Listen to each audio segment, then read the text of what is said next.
So thank you, Rachel, for joining us. Hi there. Well, no, it was a pleasure with Rob there with me. I'm hoping that there are no connection problems. I have spent the last 15 minutes running around this hotel in Edinburgh trying to find a quiet corner, and I've found a staircase where hopefully there'll be no disturbance. Thank you very much. And Rob, I'm not sure if I actually can see how to do the slides, so I think you may have to help me there. Okay, just stay next and okay, super, because my the bottom of my screen is a little bit high. So welcome everybody, and before I start, I do want to say it's an honor for me to really be here in such an initiative from Rob for International Women's Day, and really to say to women all over the world, you know, wow, women now are definitely coming into their own, and I'm proud to be a woman and proud to be here as well. And today I do want to just give a little bit of an overview to all of you regarding neurolanguage coaching and how it's developed and how it's transforming language learning. So next, Rob, please. Rob, yes, thank you. And, you know, neurolanguage coaching really developed over the last 10 years for me. It was a process of me, after 20 years teaching English, Spanish as well, coming into that question of, okay, well, what am I doing? How can I do it better? And then being introduced to coaching and saying, well, what is coaching and what does that bring to the teaching environment? And then moving into brain-based coaching and neuroscience and really coming into this question of the brain. And in the 1990s, we did start to hear the expression of neuroeducation. And I do believe that, you know, the more that we can understand our own brains and really manage ourselves, the more we can help our learners to manage themselves as well, because everybody's different. And educators, obviously, that we are, when we go that one step beyond into being neuroeducators, we can understand reasons for learners blocking, reasons for learners being demotivated, and those who are complacent at the level that they are, the ones that cannot advance and don't know how to advance, and even blasting learners through those negative beliefs and mindsets, and helping the more mature ones, the ones who are saying, I'm too old to learn. No longer is it allowed to say that. And I was hearing earlier, I think it was Valeria who was saying about not retiring, and I think Marjorie even said the same. And absolutely, we are in a world nowadays where we can be lifelong learners, lifelong experiences of life. You know, when I heard last year the oldest graduate at 89 from the University of Toronto, hats off to these people who are demonstrating us a new way of living. And it comes to the brain. It all comes away to that understanding how we operate. Next, Rob. And on the left-hand side, you can see here what I would classify to be the principles and aspects that we're bringing into language coaching. On the right-hand side, we have the classical language teaching, and I'm going to say classical because it is very much the traditional teaching, and I do believe there is a global phenomena of many educators, language educators out there who are shifting intuitively into a coaching style.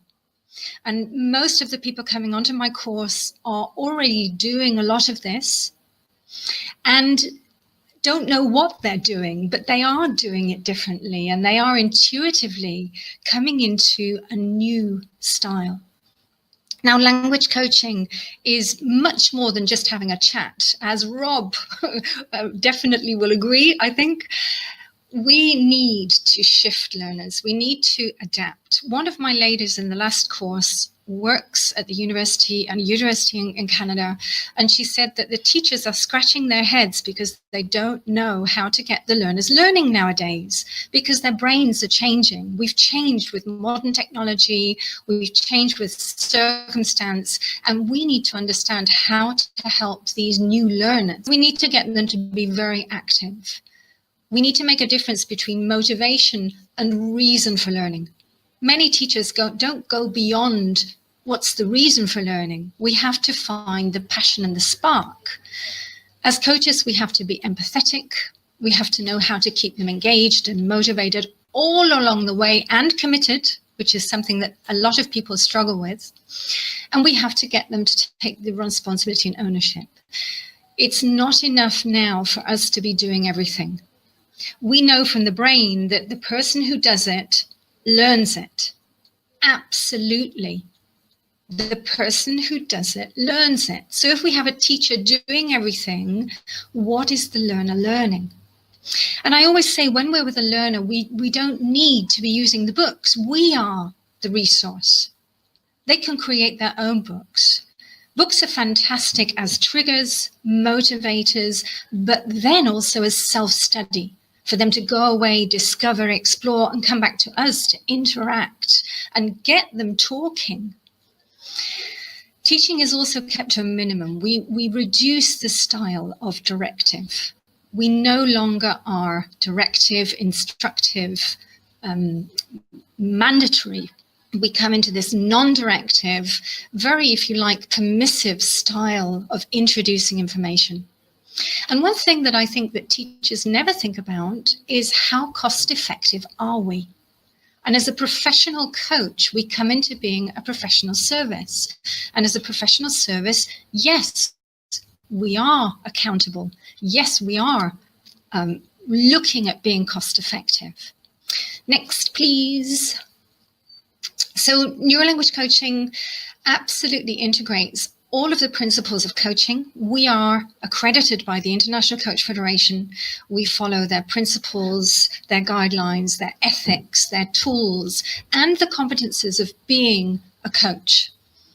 And in addition, we go beyond language coaching because we add the dimension of the brain, the principles of neuroscience, how we think, how we perform, the conscious and the subconscious brain, and how to provoke and facilitate brain connections.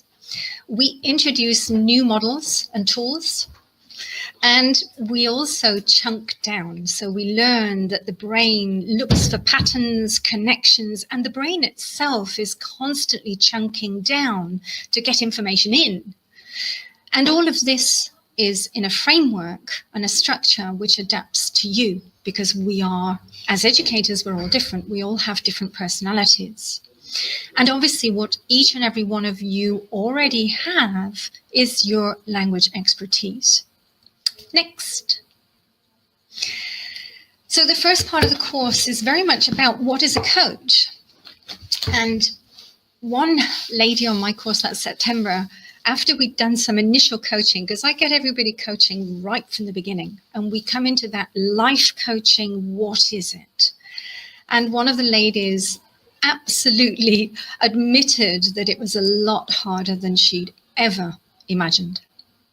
And the competences of a coach, some of them, for example, like active listening, powerful questions, it really is about us being aware. And as teachers, I think we're not in touch with the awareness. We're very much in habit mode. So how do we become aware of our habits as a teacher? For example, finishing off people's sentences. How many of you listening today or on the recording would confess to me about finishing off learners' sentences? So all of these things are the things that as a coach we have to know, we have to be aware of, and we have to be able to develop and steer and manage coaching conversations. Now, when you add the language dimension to that, for example, when you go through brain-friendly grammar conversations, as a coach, we have to steer really expertly our learner through the grammar, otherwise we're just going to lose them.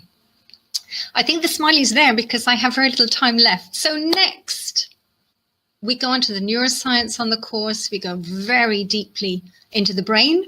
I'm sure it's a journey for everybody to begin in life, because the more we understand about the brain, the more that we can help each other and really, I think, come into a different way of living. Next. And there are certain things that we provoke when we are having those coaching conversations. We do want impacts constantly in the brain connections. We need to be provocateur par excellence. That's what we need to be. Next. We introduce models on the course, especially motivation, goal setting with the grammar, goal setting with the mastery, which is the functional use of the language. I have many teachers who say to me, oh, we already do goal setting. That is the problem. The teachers are setting the goals. We do it in such a way that our coachees, our learners, are setting the goals. Next. Breakdown of neurolanguage coaching, the neuroscience, the neurolanguage coaching itself with new models, and you bring your technical language expertise. And finally, Rob, the final slide. I'm absolutely excited. I'm in Edinburgh today in this staircase, as you can see, because I'm here to help with the organisation of my conference, which will be between the 2nd and the 4th of May. 2nd is a champagne reception, bagpipes and everything. And the 3rd and the 4th of May are going to be the most amazing days. And the conference is not only about language learning, we will have some language dimension to it, but it's very much about how can we change the learning process to be much more efficient, effective, and adapted to the 21st century. And we're going to have people talking about neuroscience, neurofeedback, neuroplasticity, practical intelligence, and Rob is going to be there, I hope. So thank you, everybody. Am I in time? Time is relative, right?